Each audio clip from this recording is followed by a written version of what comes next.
Olá meninos, olá meninas, senhores mediadores, sejam muito bem-vindos, bem-vindas à nossa aula de Sociologia. É muito bom ter vocês aqui e eu também acho massa estar aqui com minha amiga Lorena. Fala, Lorena. Olá, César. Olá, pessoal. A aula, como sempre, muito interessante hoje. Lembrando que participação é fundamental, enriquece a aula e me dá trabalho. Bora me dar trabalho. Coloca coisa lá no chat para eu responder. Né? Hoje eu acho que eles vão participar, viu, Lorena? Porque a aula sobre globalização é um tema super atual, super em voga. A gente vai falar de meio ambiente também. Então eu acho que eles vão participar bastante. E é isso que a gente espera de vocês. E a gente, para isso, a gente já vai começar. Vamos para o nosso momento de exposição. Bora lá.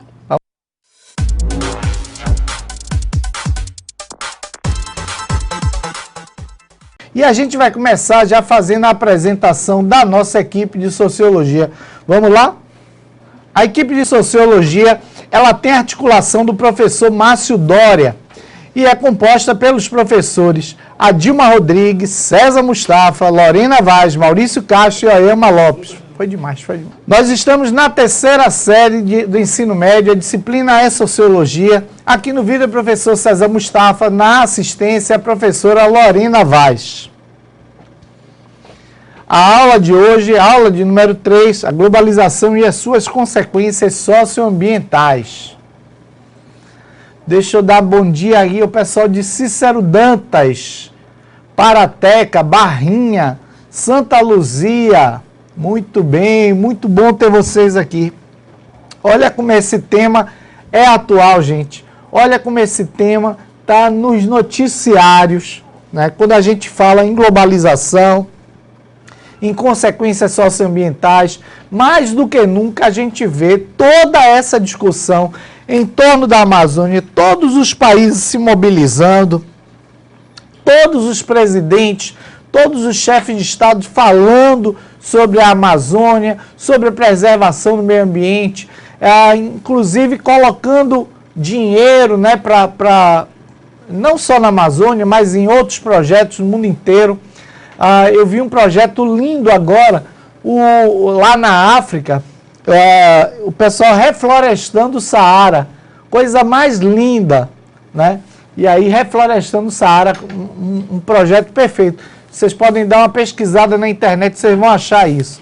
Então, aula de número 3, a globalização e as suas consequências socioambientais.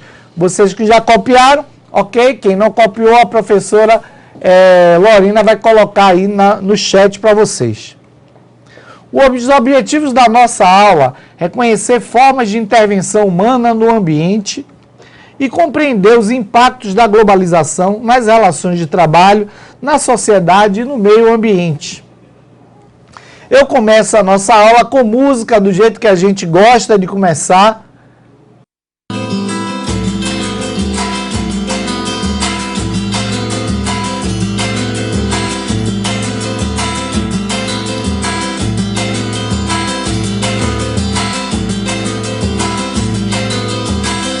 O mundo é pequeno pra caramba. Tem alemão, italiano, italiana. O mundo filé milanesa. Tem coreano, japonês, japonesa. O mundo é uma salada russa. Tem nego da Pérsia, tem nego da Prússia. O mundo é uma esfirra de carne. Tem nego do Zâmbia, tem nego do Zaire. O mundo é azul lá de cima. O mundo é vermelho na China. O mundo tá muito gripado. O açúcar é doce, o sal é salgado. O mundo caquinho de vidro. Tá cego do olho, tá surdo do ouvido. O mundo tá muito doente. O homem que mata, o homem que mente.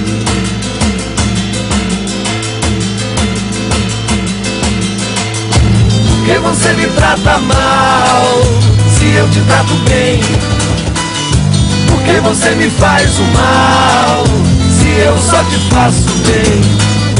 Por que você me trata mal, se eu te trato bem? Por que você me faz o mal, se eu só te faço bem?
você me trata mal se eu te trato bem? Por que você me faz o mal se eu só te faço bem? Por que você me trata mal se eu te trato bem? Por que você me faz o mal se eu só te faço bem? Todos somos filhos de Deus, todos somos filhos de Deus, só não falamos as mesmas línguas. Todos somos filhos de Deus, todos somos filhos de Deus, só não falamos as mesmas línguas. Everybody's filhos de God, everybody's filhos de God, só não falamos as mesmas línguas. Everybody's filhos de Deus, everybody's filhos de Deus, só não falamos as mesmas línguas. Todos somos filhos de Deus, todos somos filhos de Deus, só não falamos as mesmas línguas. Todos somos filhos de Deus, todos somos filhos de Deus, só não falamos as mesmas línguas. Pronto, beleza, pessoal. Essa música é linda demais. Eu adoro essa música. Por quê? Porque essa música, ela fala exatamente, ela faz essa costura, mostrando do mundo, né, que esse mundo globalizado e de como a gente, na verdade, interfere na dinâmica do mundo. Como, na verdade, a gente interfere nessa dinâmica socioambiental, né? Então, e ele vai falando também das culturas, ele vai falando também da nossa organização. É muito bacana essa música, chama O Mundo, é uma música de Zé Cabaleiro, né? Aí quem canta é Chico César, Zé Cabaleiro e Paulinho Mosca, né? Beleza, vamos seguir. Eu vou seguir e aí já vou fazer aqui a minha revisão da aula anterior. Na aula anterior, nós falamos sobre o trabalhador no mundo do consumo e no consumo do mundo, né? O trabalhador no mundo do consumo e no consumo no mundo, mostrando, na verdade, como essas necessidades são criadas, estimuladas artificialmente pela indústria e que levam a gente a consumir sempre mais. Mas é interessante a gente pensar que, assim, é interessante a gente ter essa consciência de que a indústria, de que os meios de comunicação, né, nos impulsionam a consumir cada vez mais, nos querem consumindo. Né? Por quê? Porque a indústria, na verdade, ela produz em larga escala, ela produz em grande quantidade, ela produz numa escala mundial. Então, ela tem que vender também nessa escala mundial. E por isso, ela não pode ficar restrita a um número pequeno de consumidores. Né? E aí, o que é que ela faz? Ela, na verdade, ela gera esse sentimento de necessidade em várias pessoas para que essas pessoas consumam. Então, as necessidades, elas são criadas. Né? Agora, a gente estava, inclusive, aqui há pouco discutindo sobre a gourmetização. Né? Determinados... Bota aqui no vídeo, Pablo. Falando sobre a questão da gourmetização. Como, na verdade, a gourmetização, ela gera na gente a necessidade de substituir produtos que antes a gente consumia de boa, tranquilo e gostava, né, por outros produtos que são muito mais caros, né? Mas aí, porque esse produto tem isso, aquilo outro e etc e tal, né? E aí a gente se apega a isso e diz, aquele produto lá que eu consumia antes não presta, não serve. Consumiu a vida inteira, mas agora não presta mais. Né? Então a gourmetização, ela também atende a esse princípio, que é o princípio de produzir uma necessidade para se vender mais. Então eu substituo aquele produto anterior, tá certo? Então eu substituo o produto que eu estava acostumado a consumir sempre. Tranquilo, gente? Beleza? Vamos lá então, vamos seguir. Eu vou botar aqui o outro slide da nossa revisão da aula anterior. E aí, já que a gente consome mais, a gente vai trabalhar mais. A gente vai ter um trabalho, a gente vai trabalhar muito e a gente tem metas, a gente tem que cumprir essas metas, tem que trabalhar nessa produção. E a partir desse trabalho excessivo, é óbvio que vem o cansaço. E quando o cansaço chega, a gente se sente deprimido, a gente se sente para baixo, e aí a gente começa a querer também uma recompensa por esse meu cansaço. né? A gente começa a querer ser recompensado por esse... Só o salário não dá, eu preciso de uma recompensa extra. E aí eu começo a olhar, por exemplo, aquele carro da propaganda e dizer, poxa, eu trabalho tanto, eu gosto tanto de carro, eu mereço um carro novo, eu mereço um carro moderno, e aí eu compro aquele carro moderno, aquele carro novo. Só que ele custa dinheiro e ele custa muito mais caro. E aí, como eu não tenho esse dinheiro, eu parcelo, eu divido esse produto e fico endividado. Então passo a ter mais uma fatura a pagar nas minhas contas. E com essa fatura, com esse endividamento, eu fico preso ao meu trabalho. Eu não posso nem correr o risco de perder o meu trabalho, porque eu tenho essas contas a pagar, né? E aí, o que acontece? Eu me submeto cada vez mais ao meu trabalho. Então, o meu trabalho passa a ser uma necessidade real, uma necessidade fixa, onde eu preciso dele, porque eu preciso pagar as coisas que eu comprei.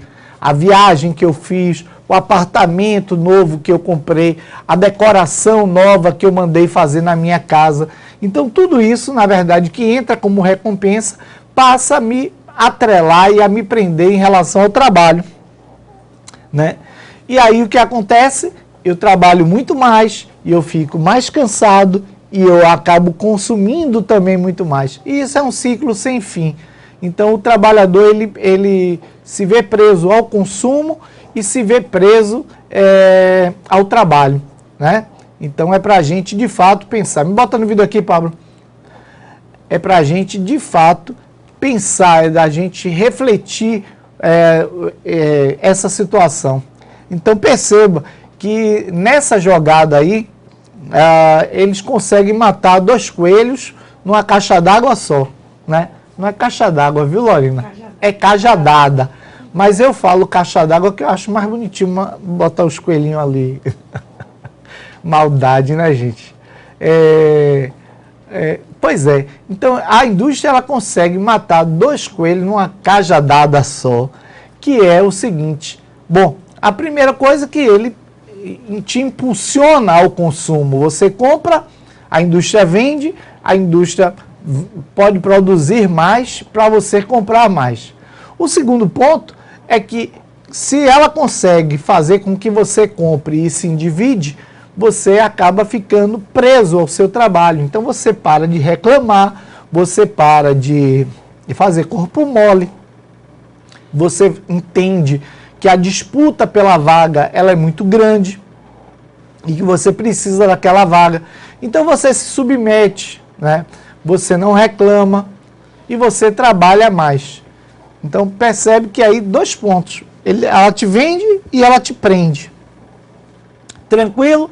Beleza? Deixa eu ver aqui o que o pessoal de Macaúbas, Lagoa Clara, está falando para mim. Sentiu o efêmero prazer e poder proporcionados pela compra de um objeto de status.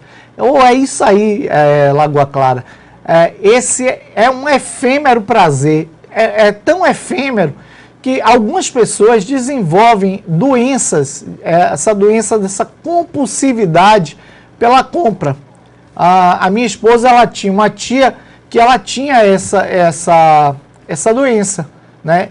E quando ela faleceu, a gente descobriu no armário dela 3 ou 4 vestidos, assim, tinha 3 ou 4 mesmos vestidos, né? Lá, sem nunca ter usado.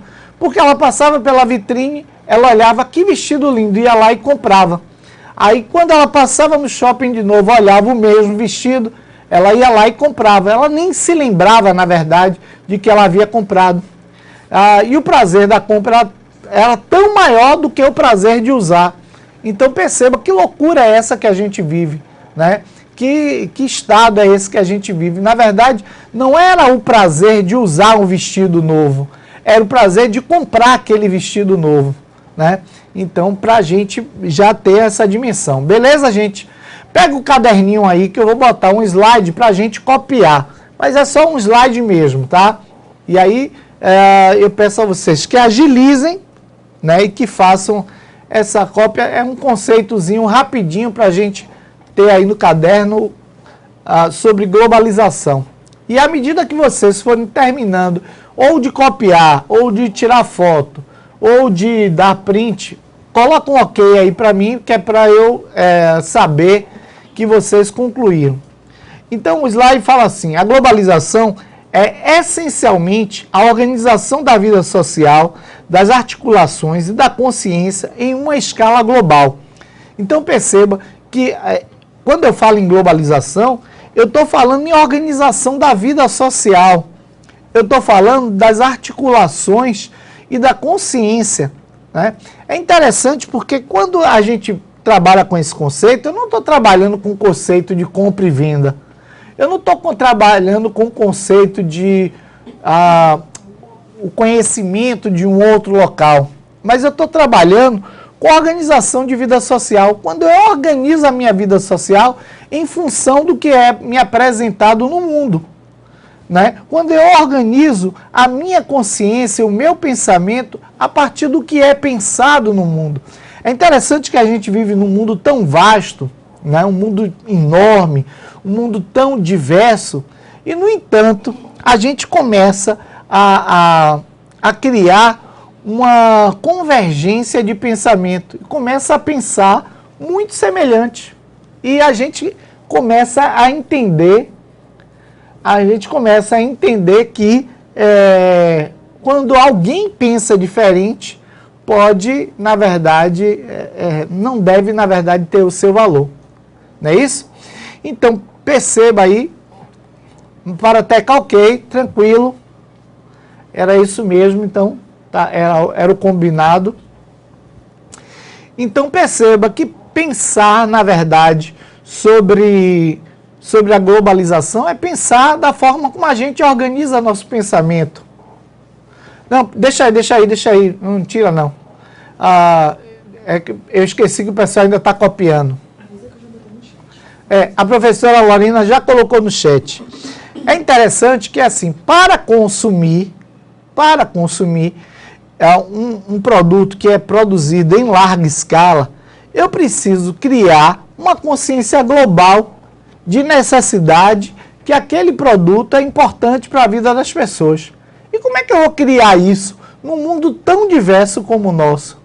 Como é que eu vou despertar nos indianos o mesmo interesse que os americanos têm por um determinado produto? Como é que eu vou criar nas mulheres árabes, né, que seguem o islamismo, que usam burca, a necessidade de usar jeans, né? Então eu tenho que criar, na verdade, uma consciência global desse produto, entende?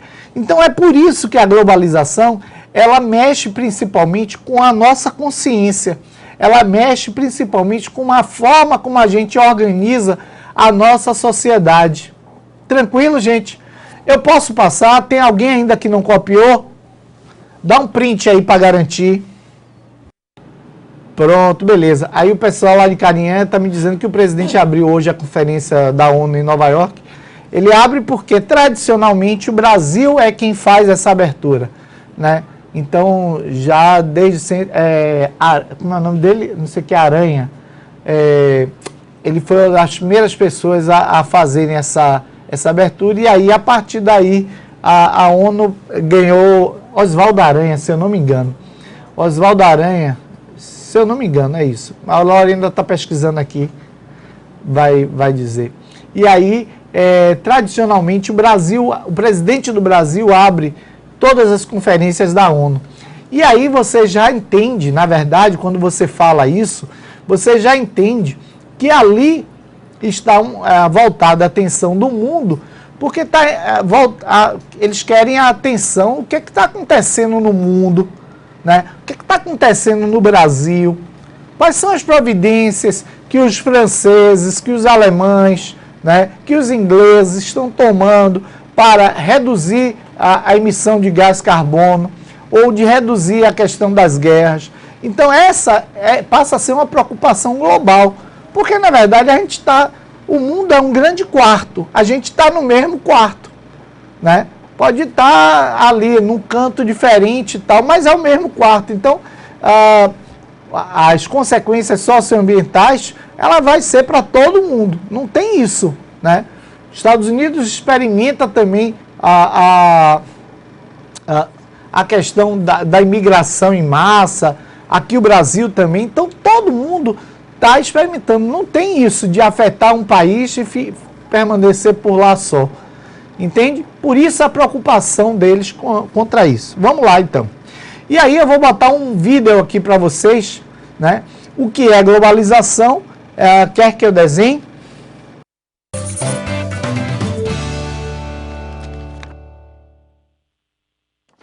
Globalização. Nunca vi nem comi, eu só ouço falar. Olha, antes de tudo, dá um like nesse vídeo, compartilha com os amigos, siga nossas redes sociais e clica no link da descrição, vai estar o mapa mental completo no nosso blog, tá?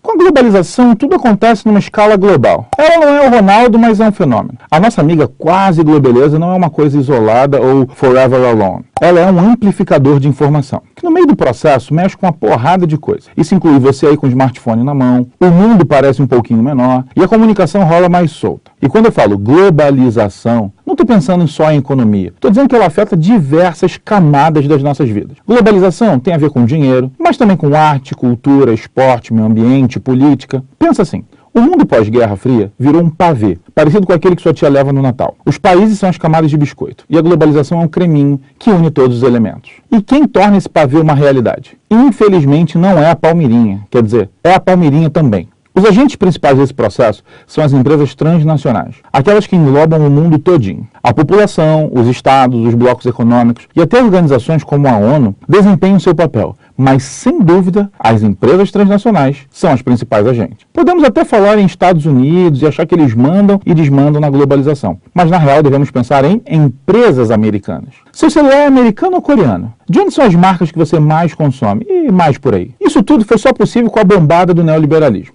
No neoliberalismo, o recuo do Estado diminui sua atuação, tornando um agente regulador da economia. Ou seja, são as empresas que de fato dominam a economia global, enquanto o papel dos governos é cuidar para aquilo não virar uma bagunça. Esse cenário gerou a flexibilização das leis trabalhistas e a abertura de fronteiras. Assim, as empresas ficaram mais soltas para negociar e se expandir. O que eu vou fazer com essa tal liberdade? Se estou na solidão pensando em você. Desculpa, gente, me empolguei. Mas papo sério. O que as empresas fizeram com essa tal liberdade? Elas desenvolveram dois setores, transporte e comunicação. A comunicação é algo bem amplo, tá, gente? Ela passa por publicidade, marketing, aqueles anúncios do YouTube. Mas a comunicação é também fundamental para fazermos transações financeiras. Comprar com cartão de crédito, transferir dinheiro, pechinchar legume na feira, vender sua bike no Mercado Livre, é tudo parte da comunicação. Já a evolução tecnológica dos meios de transporte conferiu ao ato da compra uma comodidade incrível. Agora suas compras chegam até de drone. Daqui a pouco vai ter gente entregando pizza de jetpack. Ui, me globaliza que eu tô facinho. Uma das consequências da globalização é o hibridismo cultural, aquele momento que as culturas se misturam e os costumes de um povo são experimentados por outros. Que nem quando você vê um japonês sambando no carnaval. Já pensou se esse cara vira o maior passista que você respeita e resolve voltar para Kyoto e dar aula de samba? Esse é o lado bom do hibridismo, a diversidade. A parte ruim é que misturar tantas tradições diferentes dá muita confusão, ou melhor, um choque de culturas. Daí nasce a xenofobia, islamofobia, medo de terrorismo. Existem ainda as consequências econômicas. Nessa configuração globalizada e neoliberal, as grandes corporações têm mais facilidade para estruturar monopólios, os chamados oligopólios.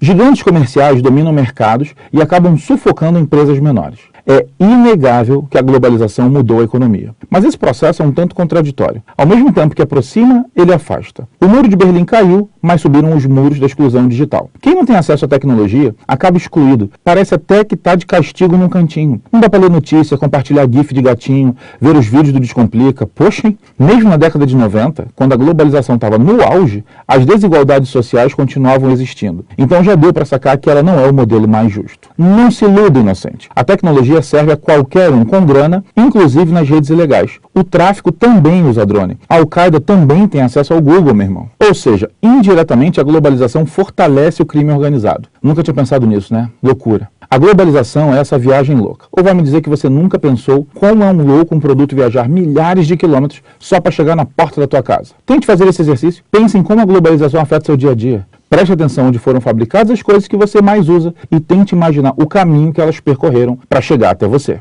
Você quer baixar esse mapa mental completão para você estudar?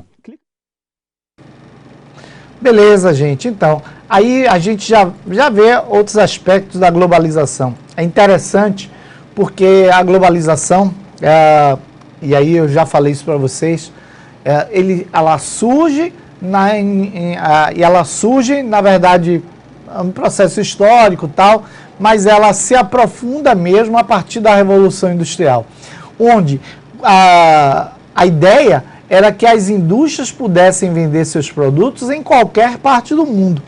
E para isso ela cria uma espécie de consciência global, né? Só que tem o seguinte, quando você cria uma espécie de homogeneização do pensamento, né? Todos vão ter que pensar igual, você na verdade gera um problema, porque nós vivemos num mundo diverso, nós vivemos num mundo onde as culturas funcionam diferente, né? E aí, se a gente não para pensar, a gente começa a enxergar o mundo, achar que o mundo deve seguir esse padrão, o padrão nosso, o padrão ocidental, o padrão imposto pelas nações da Europa e pelos Estados Unidos, né? E aí a gente começa a olhar o outro, né, o que não atende a esse padrão, como estranho, né, como esquisito, né? E aí você começa, na verdade, um processo de rejeitar o outro, de excluir o outro, né? Então, quando você chega, por exemplo, na Índia e vê aquelas pessoas tomando banho no Rio Ganges lá, né, e corpos, porque eles fazem os ritos fúnebres dele lá no Rio Ganges e tal, e às vezes restos de corpo estão ali no rio e a pessoa está tomando banho e encontra uma mão, encontra alguma coisa boiando. Pois é, e aí você diz, meu Deus, que absurdo. Para eles aquilo ali é uma bênção, é uma graça, né? É uma coisa boa, aquele fedor horroroso que a gente acha horroroso, né? Porque a gente está acostumado com... Para eles é normal, é uma coisa natural, faz parte do dia a dia deles, né? Então você não pode ir com esse olhar para a civilização do outro. Você não pode, na verdade,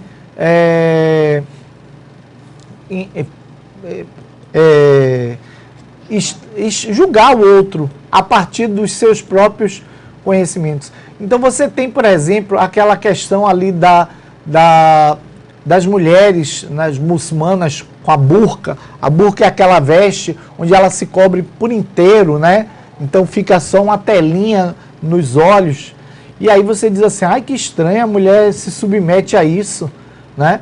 E as mulheres muçulmanas, bem provavelmente, essas que usam burca, porque existem outras mulheres muçulmanas que apenas usam o hijab, né, que é o véu na cabeça, né?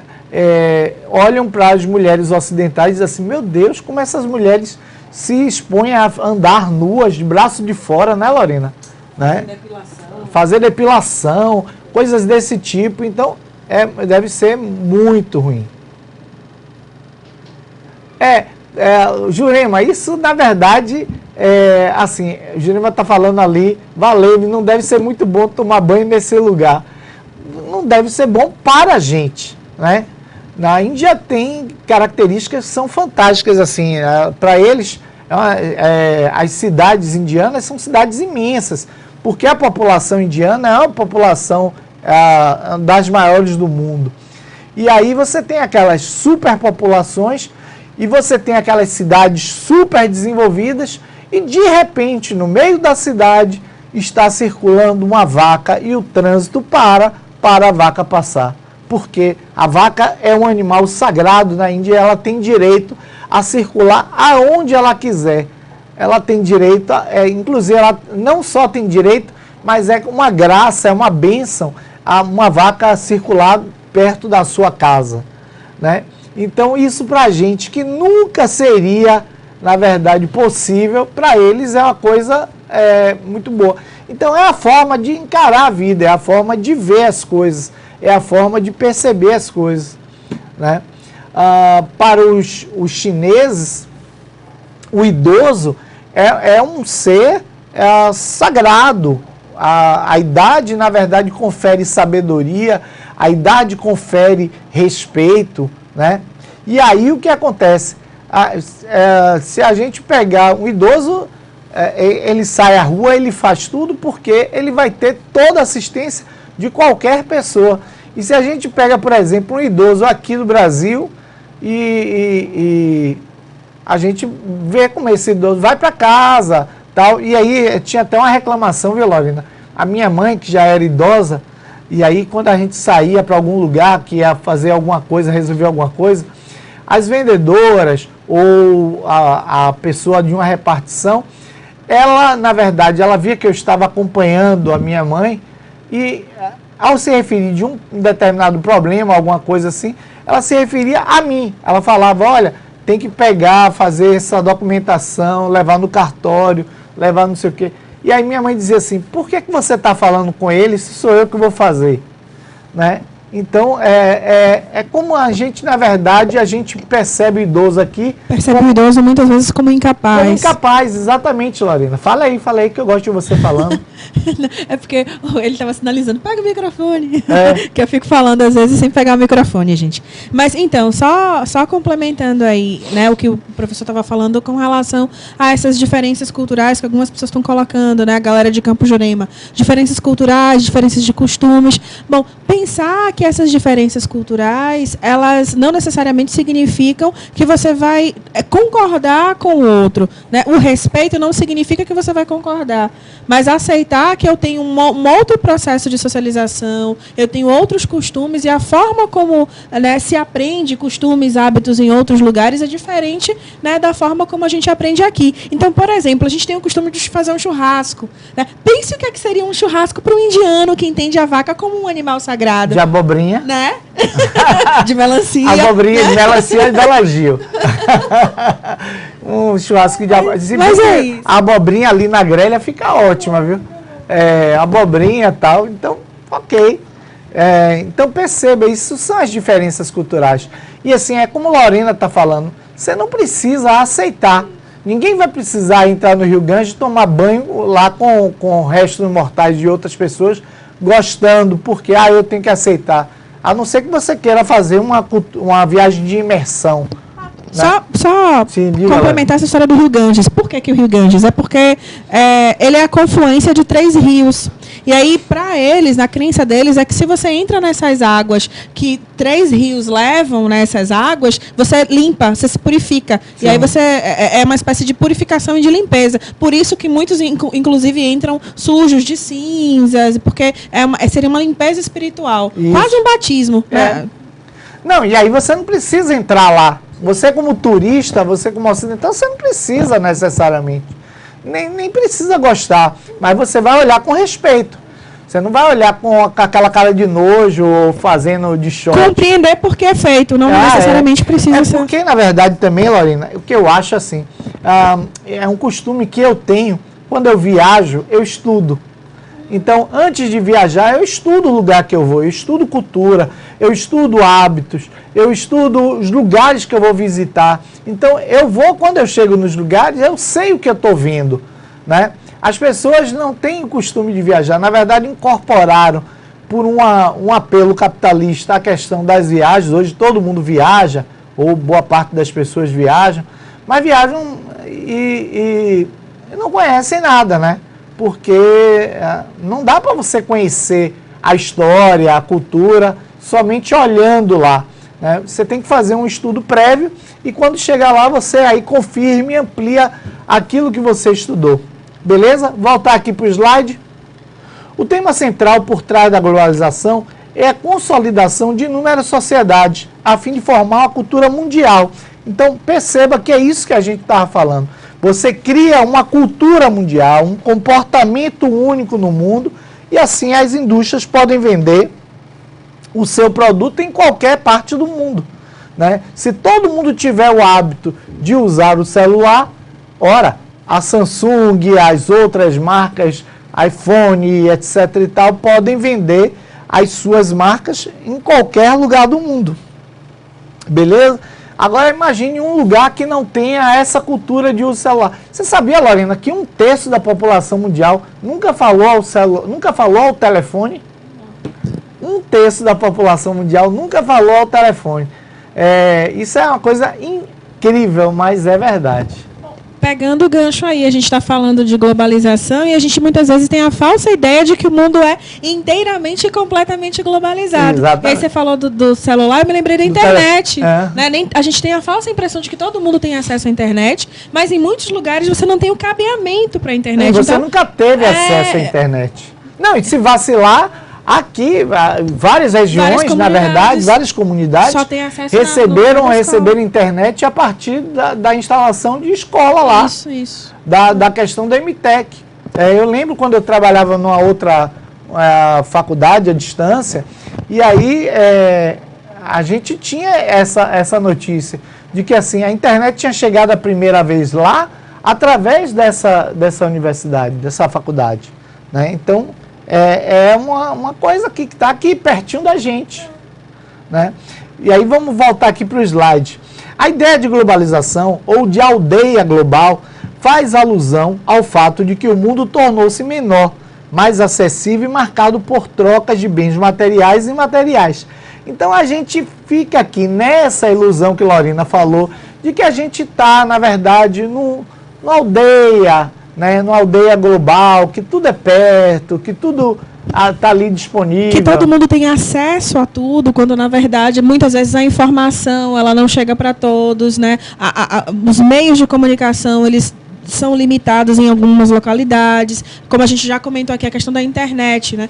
As grandes mídias, né? E aí a gente tem, né, não só revistas através da internet, mas jornais, né, podcasts e por aí vai, não são acessíveis para todos, porque Exatamente. Nem todo mundo tem essa tecnologia e muitas vezes, quando ela chega, ela é cara. O pessoal de Jurema dando esse depoimento, dizendo assim, foi aqui, a internet chegou com o MTech. Então perceba, o MTech não está levando só a questão das aulas, mas leva também esse acesso à internet, porque para montar uma sala de aula de recepção aí para vocês, teve que chegar o cabeamento, teve que chegar a antena, né, e teve que chegar a internet. Então, muitas vezes, o distrito é um distrito pequeno mesmo, e a internet não chegaria ali. E, de repente, por conta de uma política pública como essa, que é o MTech, né, a gente vai ter, na verdade,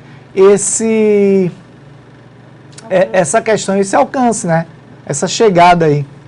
Então, aquele meu número de 1/3 da população nunca falou ao celular, nunca falou ao telefone, é uma realidade. A globalização, aqui no slide, a globalização surge do processo de ascendência das economias industriais no século XX nos países envolvidos. Então, são essas indústrias, as grandes indústrias do mundo, que carregam e que levam, na verdade, essa globalização dos costumes, a globalização da cultura. Né? Perceba que essas marcas que estão aqui no slide são marcas conhecidas no mundo inteiro. Né? São marcas que estão presentes em todos os mercados do mundo, na sua maioria. Né? Então, isso, na verdade, gera esse tipo de comportamento. Né? Eu estou me lembrando agora, César, inclusive nas aulas passadas você, né, falou com os meninos da importância que as guerras tiveram na tecnologia. Sim. Então, perceba que inicialmente internet, celulares, computadores, o próprio forno de micro-ondas, né, foram tecnologias que foram inventadas muitas vezes com a utilização militar, né? O destino era a utilização militar. Então, a partir do momento que eu tenho essas grandes empresas e essa economia que vai ser globalizada e essa abertura para novos mercados, é que eu tenho, né, a difusão dessas tecnologias. Isso. E a adaptação dessas tecnologias por parte dessas empresas para que se tornassem produtos passíveis de serem vendidos. É bom a gente fazer essa Olha o que Muquerê Sítio está falando ali. Ele está dizendo aqui na escola, a internet é a do MTech. E tem alunos aqui na sala que ainda não têm acesso à internet, que bem provavelmente só tem acesso à internet na própria escola, né? Então, ou não, né? Porque a gente sabe também que, na maioria das vezes, as escolas ainda têm uma dificuldade de compartilhar o sinal, ou uma má vontade de fazer esse compartilhamento, porque ainda envolve aquelas questões de que o aluno vai acessar... Você tem uma questão de velocidade também, né? A quantidade de dados que pode ser que pode também, ser usado muitas também. vezes não é muito. Às vezes eu fico achando que é má vontade mesmo. Eu sou terrível, Lorena. Vamos seguir. E aí eu tenho outro videozinho para a gente trabalhar aqui.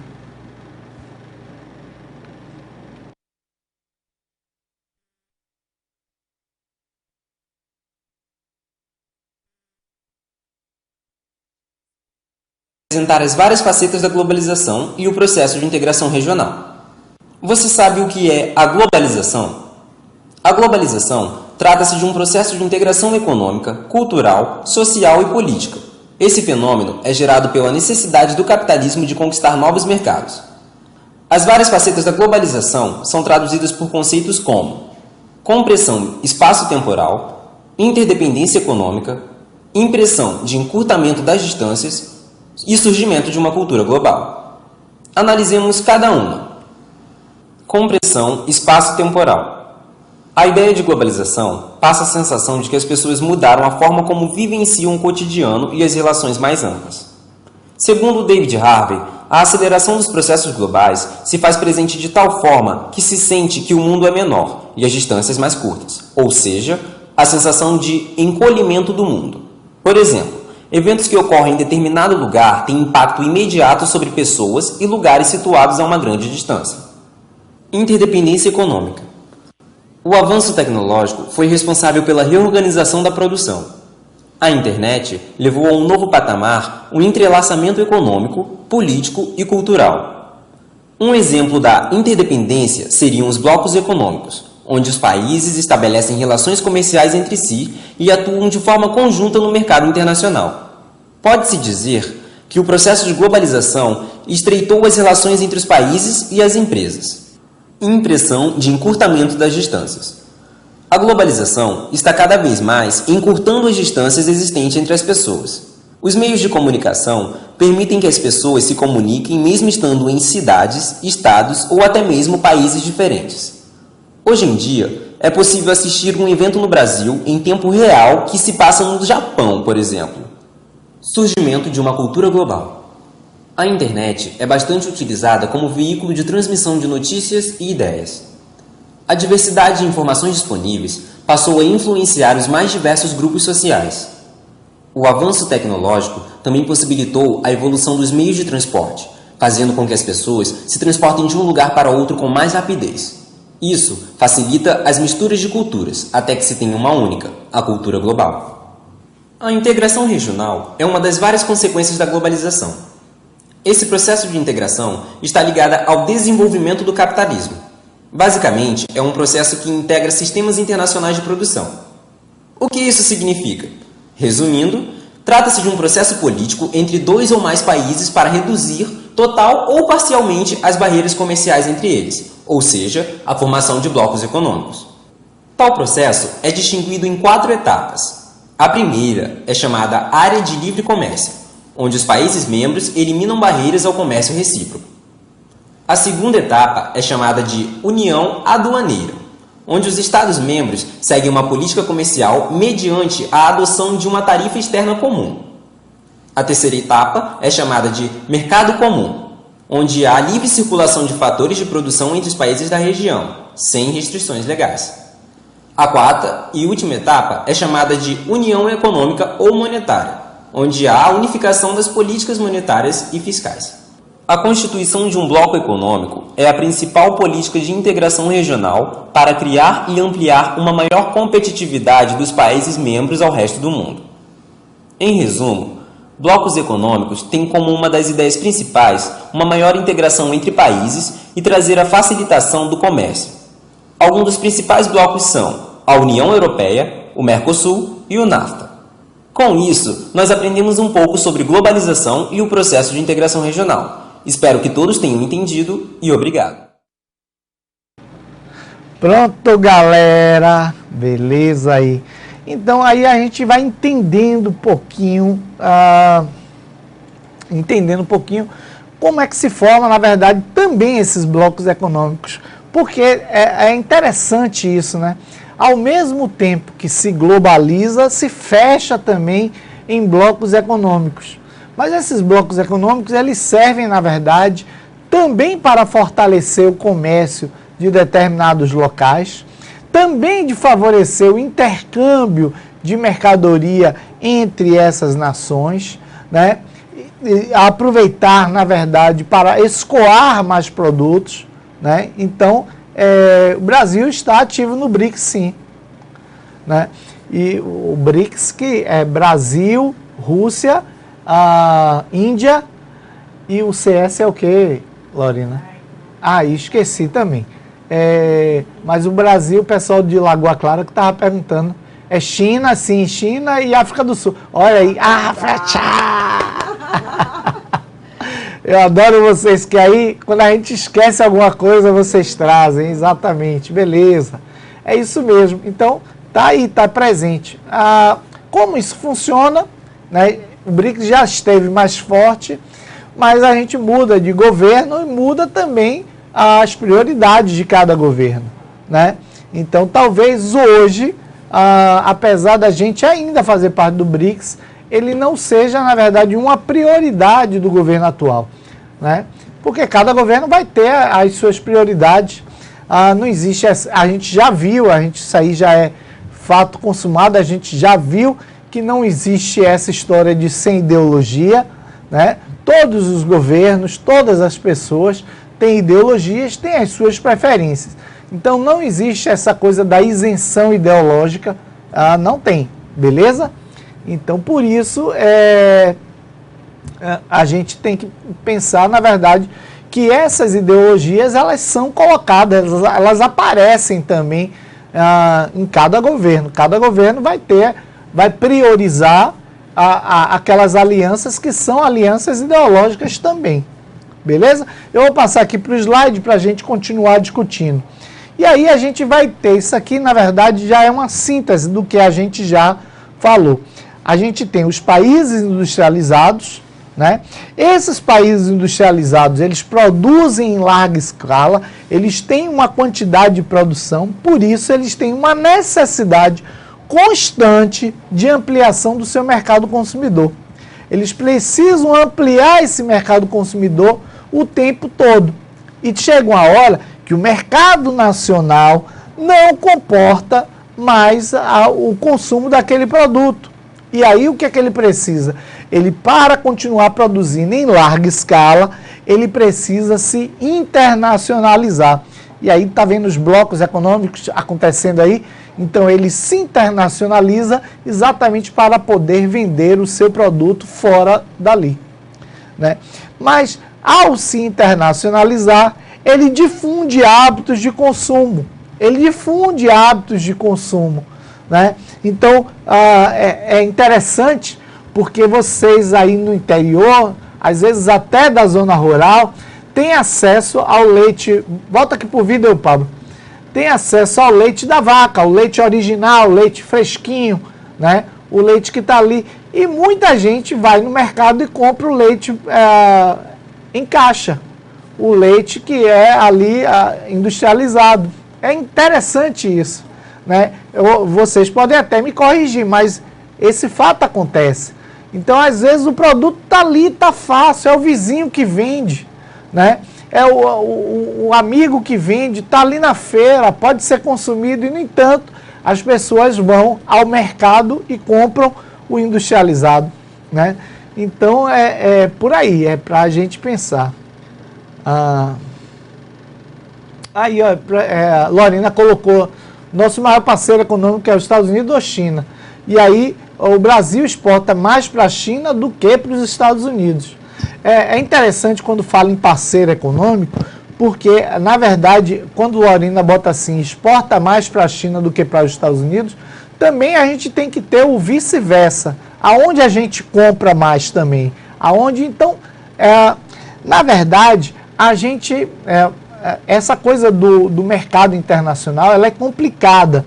Porque, às vezes a gente diz assim, vamos priorizar o comércio com os Estados Unidos, que é das maiores nações do mundo, né? Vamos priorizar o comércio com a China, que é um mercado consumidor enorme.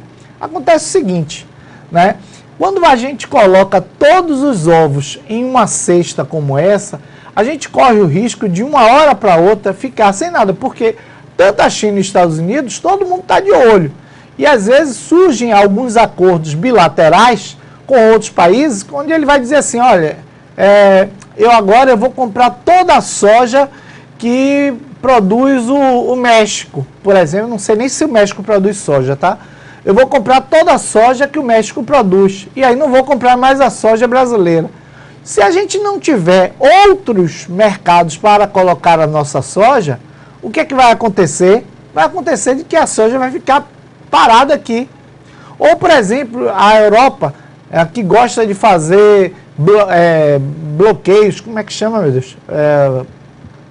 Embargos, né? Que aí resolve não comprar a carne brasileira, né? Você imagine se você apostava só nesse mercado e você simplesmente a União Europeia decide não entra mais carne brasileira porque eles não estão cuidando da Amazônia. Acabou pra gente, né? Pra gente no mercado interno talvez seja bom porque o preço vai baixar, mas bem provavelmente a economia brasileira se acaba por aí. Abaixa só no primeiro momento, viu, gente? Depois eles param de vender e aí o preço vai para as alturas. Então, é mais ou menos isso. Isso é para a gente, de fato, pensar, né? Então, é importante ter os Estados Unidos como parceiro comercial? Sim. É importante ter a China como parceira comercial? Sim. Mas é importante ter aquele paísinho lá da África, pequeno, né, como parceiro comercial? Claro que é. É importante eu ter 10, 20 parceiros daqueles pequenininhos, né? Porque esses, na verdade, os que vão se submeter a mim, né? Eu, na verdade, Brasil enorme do jeito que ele se submete às regras, às normas e às exigências da União Europeia, dos Estados Unidos, da China. Porque a China pode dizer ao Brasil, olha, eu quero comprar sua soja, mas eu compro sua soja nessa condição, né? Eu não sou a pessoa ideal para falar de mercados e etc. Tal, mas isso é um entendimento que a gente tem que ter, né? Então, a gente não pode focar em uma nação só. A gente não pode dizer, pronto, agora estou negociando com os Estados Unidos, que se exploda o resto do mundo porque eu estou agora com o maior consumidor do mundo. Beleza, ótimo, mas e o resto? E se de uma hora para outra a política lá muda, né? E se de uma hora para outra a política de lá resolve fazer exigências especiais, como por exemplo os Estados Unidos pressionou, por exemplo, o México. México e Estados Unidos são parceiros comerciais fortes. E os Estados Unidos pressionou o México para que não deixasse mais entrar imigrantes pelo México para os Estados Unidos. E aí o México teve que se submeter. Mesmo sem concordar, ele teve que se submeter, porque se os Estados Unidos dissessem não compro mais seus produtos, ok, o México falia, entendeu? Então é isso aí. Para a gente entender essa questão da globalização e dos costumes, eu fiz uns slides aqui. Vamos para o slide para a gente ver. E aí, a gente tem aqui alguns índios tirando foto com celulares, né? Usando celulares. Ô professor, índio pode usar celular? Pode. Índio pode usar roupa normal? Pode sim. Índio pode morar em casa de tijolo? Claro que pode. Repare só, gente. Você é brasileiro, né? Você morar fora, morar numa casa diferente da sua, te faz menos brasileiro? Não. Né? O fato de eu posso me mudar, eu posso ir para Portugal, né? Eu posso ir para Itália. E em vez de acarajé, eu posso comer uma outra coisa. Eu posso ir para a Alemanha comer chucrute lá com aquelas linguiças artesanais que eles fazem, que é maravilhoso, né? Eu posso substituir uma coisa por outra. Mas eu vou deixar de ser baiano? Não. Porque a minha identidade é uma identidade originalmente baiana, né? O índio, ele não deixa de ser índio quando ele veste calça jeans, quando ele tira foto no celular. Mas a gente já vê, na verdade, aqui, a gente já percebe aqui que há uma mistura, né, cultural, né? Olha uma outra foto que eu adoro botar aqui para vocês, né? Que é a questão numa cidade indiana, né? Como vocês sabem, a maior parte do povo indiano é vegetariano, né? E muitos, a maioria ali também é vegano, ou seja, não come nada, absolutamente nada de origem animal. A vaca é um ser sagrado, ela circula livremente pelas ruas da Índia, né? Ela circula livremente. E aí, como é que você vai ter, por exemplo, um restaurante do McDonald's na Índia? Um restaurante que serve originalmente carne de boi no hambúrguer, né? Não tem condições, mas isso, na verdade, é a nossa globalização. Então, quando você coloca o McDonald's lá, é óbvio que para o McDonald's estar aí, ele também teve que se adaptar. Bem provavelmente ele deve ter alguns, hein? Os sanduíches de lá não são com carne. Não, deve ter alguns sanduíches que são vegetarianos. Ele deve ter até sanduíche com carne. Não, pelo que eu estou vendo aqui, os hambúrgueres não são de carne bovina. São de soja, são de outra coisa, mas não são de carne bovina lá. Não tem nem de franguinho? Não.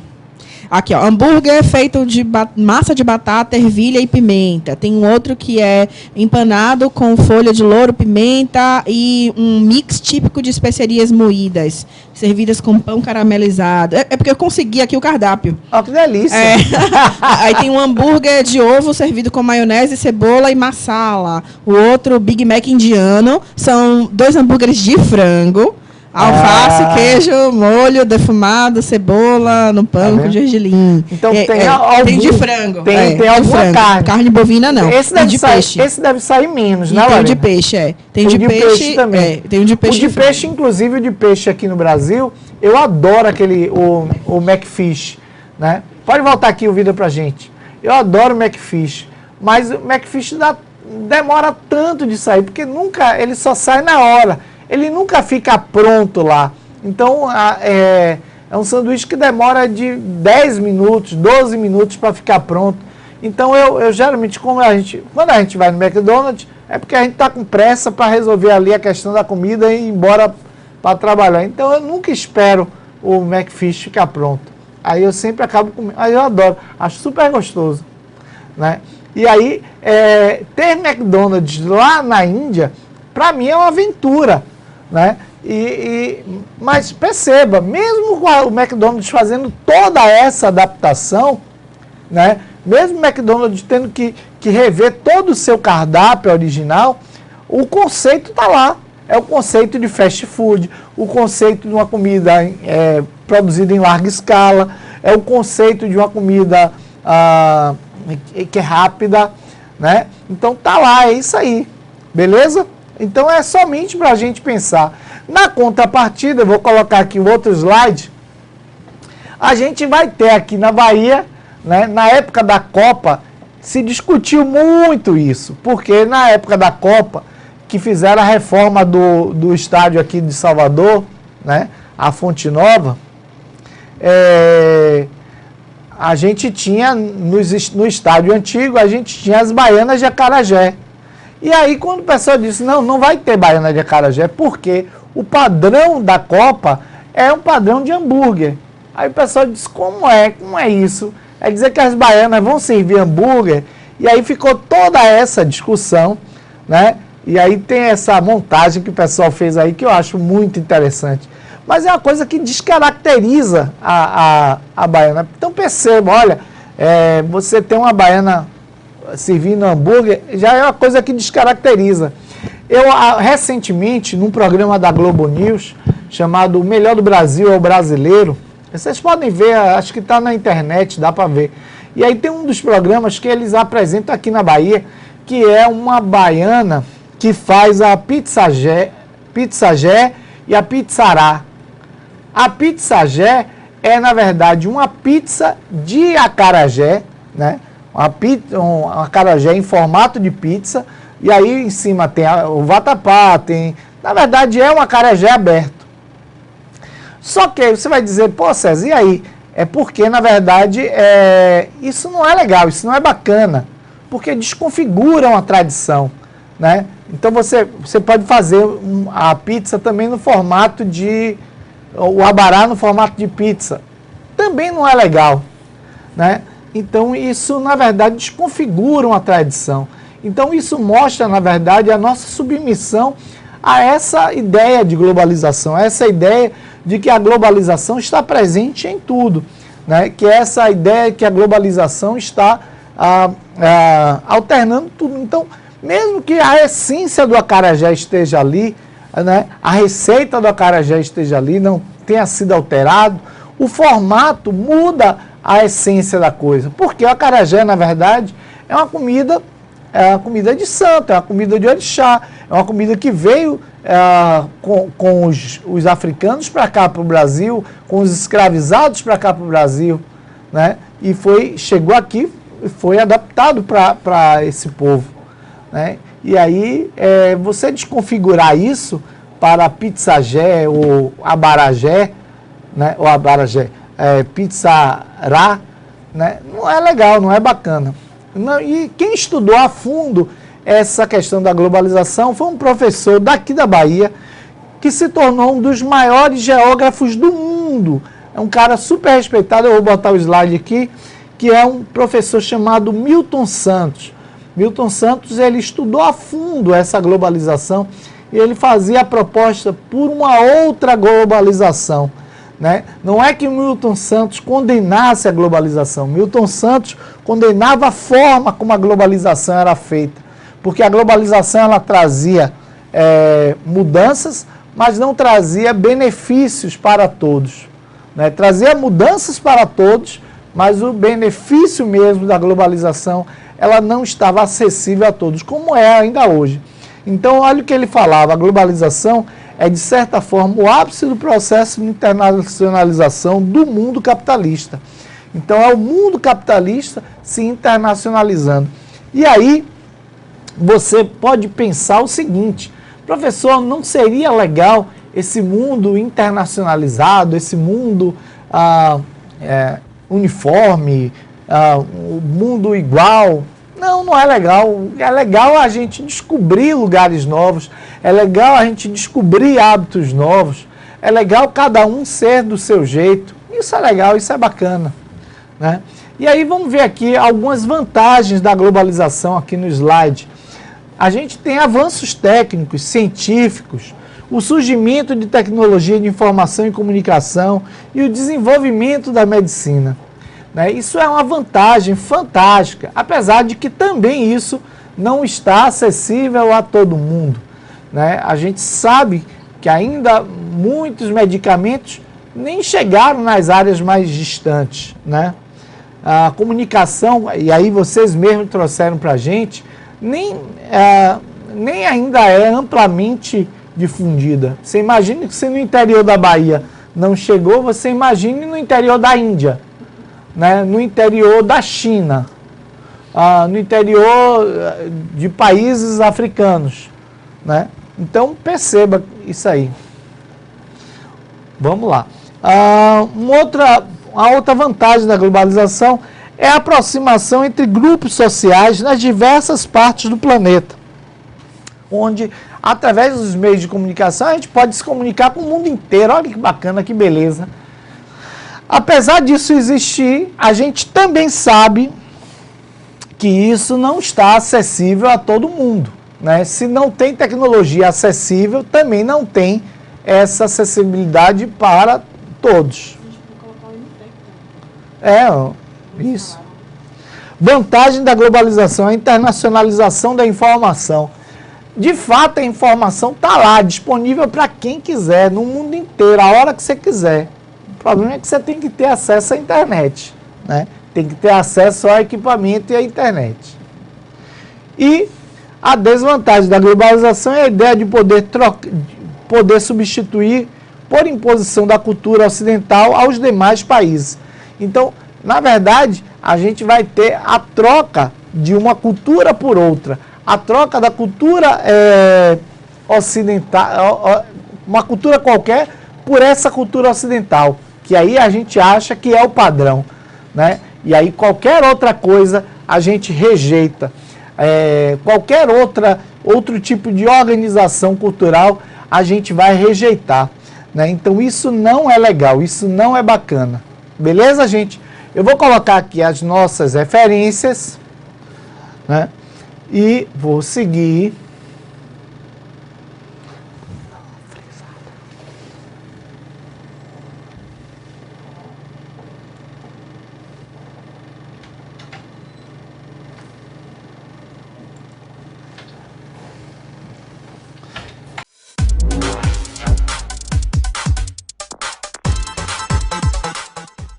Esse momento de fechamento da aula, momento de olho na síntese. A aula de hoje foi sobre Eita!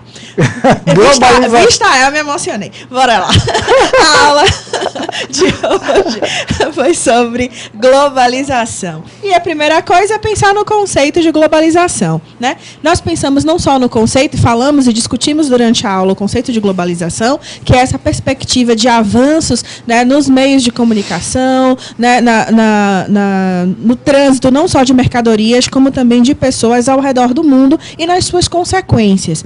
E aí a gente tem que pensar que esse processo de globalização ele se intensifica, não é? Quando a gente tem uma industrialização maior a partir das revoluções industriais. Então eu preciso de mercado consumidor, né, para essa produção que antes não era em massa e agora é uma produção em massa. Então, para atender aí, para justificar uma demanda por esses produtos, eu vou comercializar, né, esses produtos de maneira global, né? Então, eu tenho um avanço aí nas telecomunicações e esse avanço também de transporte, de circulação de pessoas e de produtos, e tudo isso se intensifica, né, não só com um advento de uma tecnologia, uma inovação tecnológica, mas também e principalmente quando eu tenho essas tecnologias que passam não mais a ser apenas de uso militar ou de uso restrito, mas que também elas começam a se difundir, né, para as pessoas, para a população como um todo, né, de um modo geral.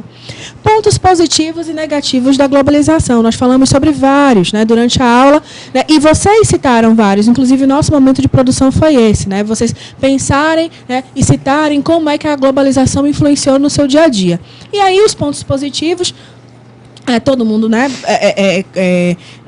sabe, consegue perceber no seu dia a dia, né? A questão das informações que chegam em tempo real, que chegam de uma forma muito mais rápida, né? Eu tenho uma velocidade de circulação de mercadorias, de pessoas, né? de informações. Isso é um ponto extremamente positivo. E muitos de vocês citaram a chegada da internet, a chegada do MTech, acesso, né, à educação, à informação, que é possibilitado, né, por causa das inovações tecnológicas, dessa ampliação dessas tecnologias através da globalização.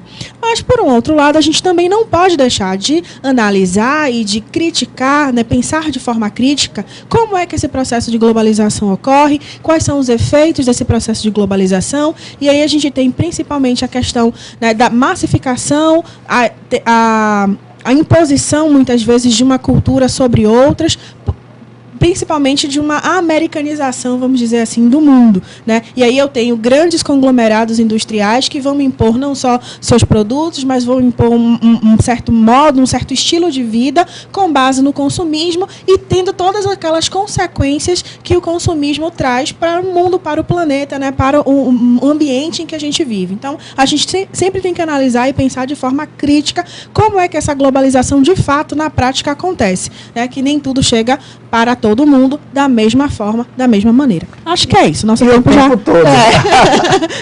Galera, então, beleza. Ótima aula. A participação de vocês, legal também. Eu sei que muita gente hoje estava fazendo a prova do SAB, então por isso não pôde participar. Mas aí a gente espera que na próxima semana a participação aumente, que vocês estejam aí presentes em massa, né? e a gente participando. Tá bom? A gente espera vocês semana que vem. Um beijo, até lá. Tchau, tchau, até.